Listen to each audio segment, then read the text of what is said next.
Hi, it's George Nordhaus. Does Monday morning look a little different to you now? Well, it is a lot different, and a lot of reasons behind that. We were doing it Monday morning for a long, long time, of course, as you know, but we got to change it. It was just too limited a subject to marketing, and there's just not enough people that are always into marketing. So I came along and decided, by golly, we'll just change the thing. And, of course, it was wasting my great talent, too, but I'm sure you really understand that. Anyhow, everybody's overloaded. Everybody, information overload. You know, we had that 3-minute limit on Monday morning, but it's just overloaded, and we're all the same way. So I figured if we could get readers to get used to the fact or understand the fact that because there's going to be such a steady flow of the best information each week, as you're going to find out, you can pick and choose what you want and still know you're being educated. So, you know, that's not all bad. I think a real good example of this was the one we had this week, or last week, with Bruce Cochran, and a couple of days of it on aggregators. But, man, it was really, really fantastic. I'm sure you saw, and that's what it's going to look like from now on. Of course, it'll be different people, but there you are.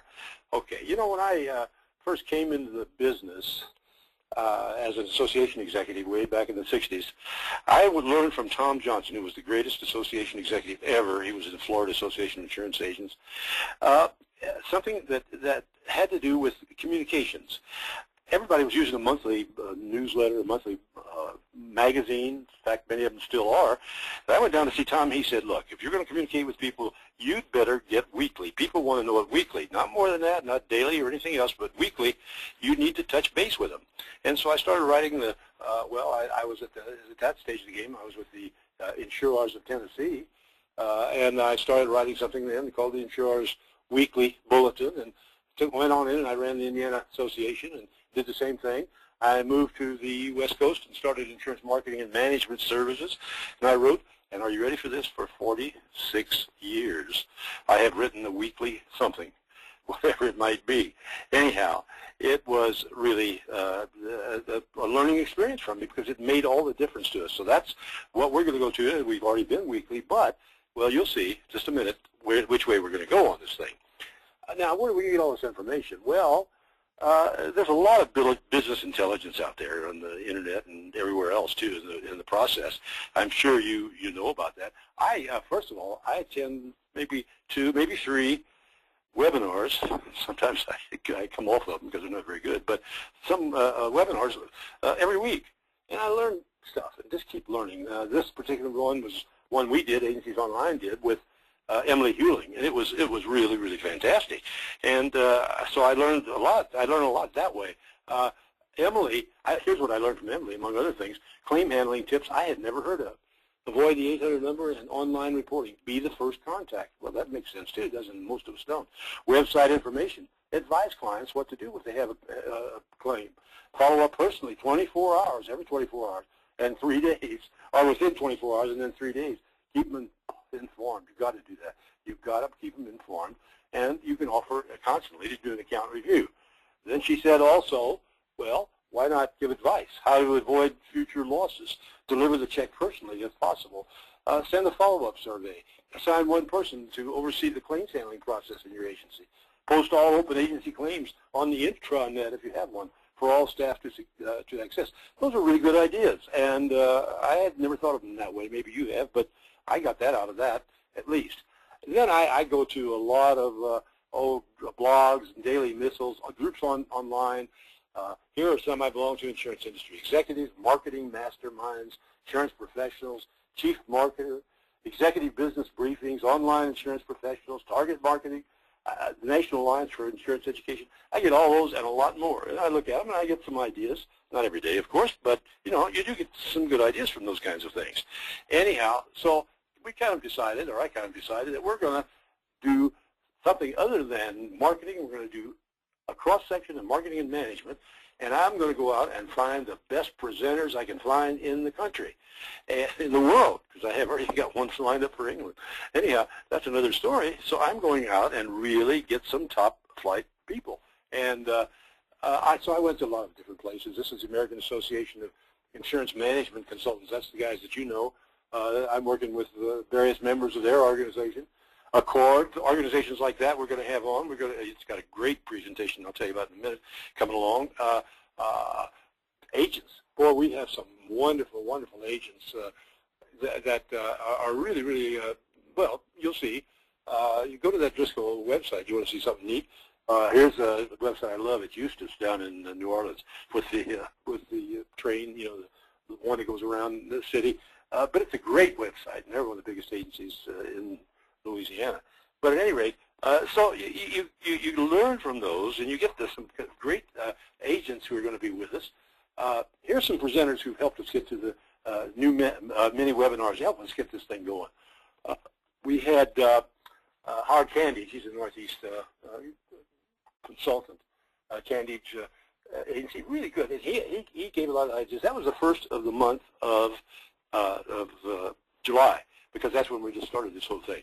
Howard had some great ideas, and he had expectations, questions, commodity situations. He thinks it's commodity. He said that we've got to be able to get away from that commodity situation, and he told why. It was really, really good. And I'll tell you more where you can find all these if you want to go back to them. But I enjoyed what he had to say. Mike Manis, he was something. He's the Cajun philosopher, we call it. He was the first of the second one last month, and I've known him for a long, long time. He had some really fascinating stuff to say. One of the things that he said, he talked incidentally about the hawk, and the hawk, he said, he names it the hawk, but what he was really saying was that people are agents by 2020. See, he started 2013 and up to 2020. He said the agents by 2020, all of us, are not going to need to know anything about insurance. I said, what? He said, no, we don't, because it's going to all be online. Everything will be online. And so you'll get a customer, and you put him in there, and it'll be online on your phone or whatever it is. And he says, we don't have to know so much, but we'll have to do a lot of other things. So he came out with this beautiful reality check. It was a job audit, and I loved it and still love it. And he suggested that you don't see the lines in there very well, but he suggested that you have your staff do this. Let them reality check themselves. Individual job audit as life goes through in the next 5 or 6 or 7 years. Just see. This is a toughie, but I really liked what he said. Jack Berg of Sound Marketing was excellent. He had some really good ideas too. He was taken off from where Mike Manis left, saying, well, what can we do? What are practical things we can do? One of the things I really liked he did, he says, why don't you have what-if meetings? Twice a year, have a full staff brainstorming. And what if we were starting an agency from scratch? What would we do differently? Wow, boy, that would be a big one for your agency. He said, quarterly, ask each employee, what if you could change something about your job? What would it be? And he had a lot of other good practical suggestions. So you can certainly go to see those. And I'll tell you more about where it is. You can see them at any time. Last week, we had Bruce Cochran, the head of the Renaissance Alliance, and if you missed that, and you have anything to do with clusters or aggregations or aggregators or whatever, you need to go back to it. I'll tell you where you can find it. You can probably find it in your own inbox, but still, you can also find it on YouTube, and I'll tell you how in a minute. But boy, he had 2 days of this. I mean, and we broke them up. We don't want to have more than 10 or 12 minutes the first day of the mini webinar, and if we have somebody that has a lot to say, as Bruce did, and I want to tell you one more time, if you are ever going to be involved in an aggregator or aggregation or a cluster or whatever, you need to listen to this and pass it along. And I'm happy to have you pass it along. Well, we got some future presenters coming, some really, really good ones. We've got Shirley Lukens, Reagan Consulting, best practices. You're going to see Shirley's, well, she is in charge of best practices, and you'll hear her. You'll get Brian Appleton, Insurance Masterminds. He's agencies helping agents. This is very interesting. That's a new approach. And Cal Derlin with Accord is more, she says Accord is more than forms. You're going to hear about the other industry apps that you may or may not be using. A lot of people don't use Accord like they could. And Cal is tops, as you will see. She just couldn't get any better, and she knows it from top to bottom. Kristen Wright's a great agent over in Hagerstown, Maryland. Christian's going to do keeping in touch and in touch and in touch with your clients. And he's got a program that keeps in touch with his clients beautifully well done, and I think you're really going to like it and get some practical ideas out of it. Anyhow, The more future presenters are Al Diamond, Agency Consulting Group, one of the best and longest, best-known agency consultants in the country. He's going to talk about keeping your agency vibrant and pertinent, and that's very important. It sounds like motherhood and God, but it isn't. It's facts, facts, facts, facts. Chris Moran, you probably heard him. We haven't decided what Chris is going to do yet. The problem with Chris is he can do so many things, so we're going to zero in about the week before and find out what's really needed. He's one of the best consultants I've ever known in the country in over many, many years. Don Finn, you probably heard of him. He's the president of HR That Works.